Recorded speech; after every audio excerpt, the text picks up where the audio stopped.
Jahmal, when are you gonna make the jump from being a community organizer to being a politician? She said, you have thousands of people that wear my block, my hood, my city gear, hundreds of volunteers throughout the city. When are you gonna cash in on that social capital and run for an office, right? And she said it like I'm making it rain with social capital, so that was pretty funny to me. Like next time my wife has to do something with my daughter, I'm gonna be like, pay for that with social capital. I know it's not gonna work. Pay my parking tickets with social capital, no. But it's funny because I never grew up trying to be a community organizer, right? I respect the title, and it deserves a lot of notoriety because of people like, Reverend Arthur Brazier, Dr. Leon Finney, Saul Alinsky, what they were able to do in the 1960s, organizing rent strikes with no LinkedIn, no Facebook, no social media at all. It was amazing. We ain't got no excuses today. They did it without any social media. So kudos to them, but I didn't grow up saying I want to be a community organizer, right? My earliest memories are of public speaking, right? Check this out. We, the class of 1988, are determined to be our best at whatever we say or do. We'll share a smile and lend a hand to our neighbor because no matter what, we'll be the best in a lifetime, right? Those 50 words were the entirety of my preschool graduation speech, right? It really was. And my father says I wrote the speech. I was 4 years old, and I still remember my mom, she would teach me how to make hand gestures and never look down at my paper. I was 4, and she was like, this is how you're gonna deliver this speech, right? Like, it's funny how those words became the mission statement of my life, especially around we'll share a smile and lend a hand to our neighbor, right? My earliest memories are being around volunteers, just being in awe of volunteers. I never knew what a volunteer was, I just knew we were homeless. And I knew that the people that would give us food from behind the counter, especially around Thanksgiving time, they were so nice of people. I was like, man, when I get older, I want to give back like that. That's amazing. I was like 8 years old, seeing these people give me food. Like, my earliest memories are hearing people like how people drive down the street, they got the system in the back, their bass is playing loud, they're playing the music real loud. My dad used to do the same thing, but with speakers. So he used to, the speakers were playing through his speakers, so follow me, check this out. So my dad would come through, he'd come through the block and he'd be playing Robert Kennedy, right? And so everybody, you'd be shooting your hoops and you'd be like, what the hell's going on? And you'd be like, and you hear somebody that says, each time a man stands up for an ideal or strikes out against injustice, he's creating a tiny ripple of hope. And when those ripples come together, they can create a wave that'll knock down the mightiest walls of oppression. And I'm like shooting my free throws like, man, when I get older, I want to create that ripple. I want to create my tiny ripple, right? And then he'd come through the next day playing Dr. King. And Dr. King would say, in a real sense, all life is interrelated. All men are caught in this inescapable network of mutuality bound by a single garment of destiny. What affects one person directly affects all of us indirectly. I can't be what I ought to be until you are what you ought to be, and you can't be what you ought to be until I am what I ought to be. That's the interrelated structure of reality. And I remember thinking, wow, interrelated.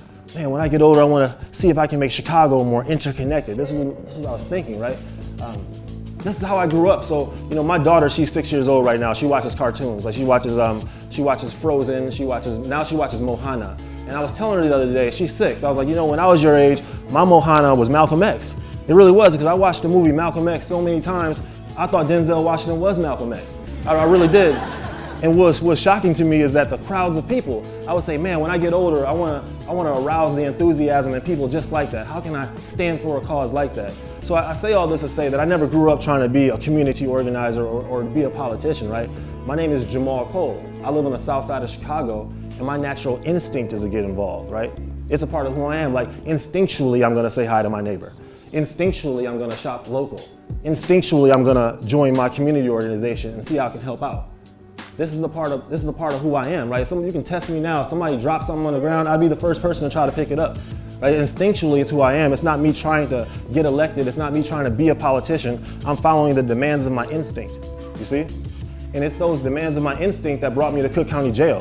Like right when I graduated college, I said, you know what? The biggest issue of our time is going to be violence in Chicago. How can I learn more about violence? So I went right to the jail, and I went to the automatic transfer unit. The guys that are going downstate for 20 plus years for heinous crimes.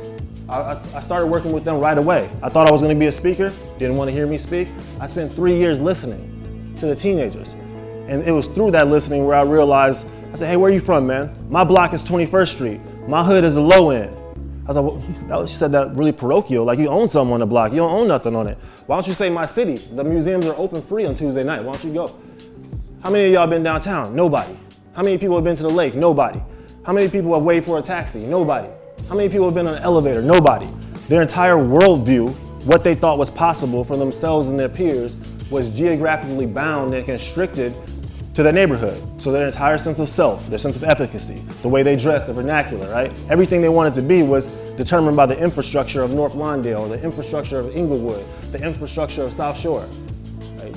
To me, that was tragic. And I knew immediately that I had to do something about it. Instinctually, I knew something. I had to do something. So I said I'm gonna start an Explorers program where I can take these teenagers on educational field trips and expose them to Google, expose them to Facebook, expose them to Pandora, expose them to a laboratory where we can demystify what science is for these kids, right? That was my idea. It wasn't me trying to say, oh, I'm gonna get elected. This is me following the demands of my instinct, right? And I think we all have these good instincts. And that's why, we're here, because I wanted to say shout out to Google, because I think someone in Google, I think his name was Jim, I think he saw me on MSNBC. I was only there for like 20 seconds. And he followed the demands of his instinct and reached out and said, hey, how can we create a partnership? It was like 15, 20 seconds. And he followed those demands of his instinct, those good angels of his nature. I guess that's an Abraham Lincoln quote. How can we do that, right? I think Ram stole that yesterday too. That's another thing. Ram. Anyway, no, seriously, that's my guy. I'm not hating. But I'm just saying, listen, he did use it. The point I'm trying to make is that he reached out and was like, how can we start a partnership? Now we have a partnership with Google Expeditions. How crazy is that? All of our explorers are gonna have VR goggles, and they're not only gonna be able to take these expeditions that Google has planned, but we're gonna turn up where they ain't even gonna see us turn up, right? I'll give you guys some good advice, right? If you wanna build a good partnership, you always wanna do more than people expect to make a positive investment in your future, right? Do more than they expect to make a positive investment in your future. If you're gonna sell merchandise, don't just take the iPhone and take the merchandise and put it on Instagram like that. Go to Home Depot or Lowe's and get some sandpaper and put your product on top of the sandpaper and get a DSLR camera. And when people see it, they'll be like, wow, that's a little bit more than I expected. And they're gonna refer that to their friend. That's how you get people to buy into what you're doing. But that's what Google did. They said, Jahmal, we're gonna give you these goggles. What can you do? We're gonna turn up over the next year, right?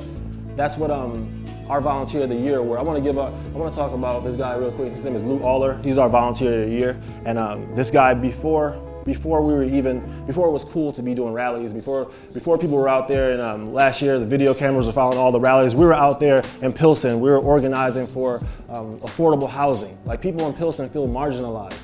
They feel like they walk into places in Pilsen and people hold their nose up at them. What happens on 18th Street matters to me, even if I live on 79th, right? What's happening in Uptown, in Uptown and Wilson, underneath the viaducts, that matters to me, even if I live in Chatham, right? Like, a chain is only as strong as the weakest link, but Chicago is only as strong as its most under-resourced community. So me and Lou, we went out there and passed out 150 hoodies to the homeless. We passed out meals to the homeless. We rallied through 79th Street in Chatham. We rallied through Pilsen. We've been doing this stuff for the last 3 years, and Lou's never asked for nothing. But listen, thank you guys too for coming out, because you follow the demands of your instinct to come out and volunteer. I always tell people, to truly make our city a better place, we need more people, young and old, to visit community areas outside their own. When most people hear about something negative happening in another Chicago community, especially where people look a lot different from them, it might as well happen in another country, right? But when you visit different communities and you interact with the residents, it can change all that, right? So I just definitely want to say thanks for coming out. And when people say, oh, Jahmal, when are you gonna run for office? When did they say, graduate, or when you make the jump for being a community organizer to being a politician? I'm thinking in my head, I'm like, man, I will make the jump from being a community organizer to being a politician when our elected officials make the transitions from being politicians to starting social impact organizations where they can have thousands of volunteers doing stuff in other community groups, right? Because this my block, my hood, my city thing is not about being a Democrat. It's not about being a Republican. It ain't about from the north side, south side. It's not about race, gender, nothing like that. It's about sharing a common set of values that reflect, the city reflects who we are, and we have a responsibility to what it is. I really believe that. People say, what's it gonna be like this summer, Jahmal? Are you worried about the summer? What's gonna happen? Things are gonna be the same unless we change.